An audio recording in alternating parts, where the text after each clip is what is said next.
ไม่เป็นไรไม่เป็นไรฉันพร่ำบอกให้เธอเข้าใจเพราะรักจริง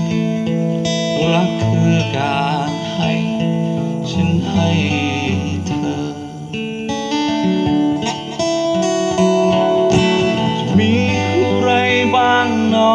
ที่พอเห็นใจความรักสับสนในใจเสมอถึงคร่ำครวญหากลับมาเหมือนเคยแต่พอเจอเธอต้องยิ้มสุขใจ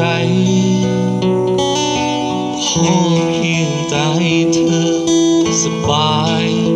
เท่านั้นก็พอ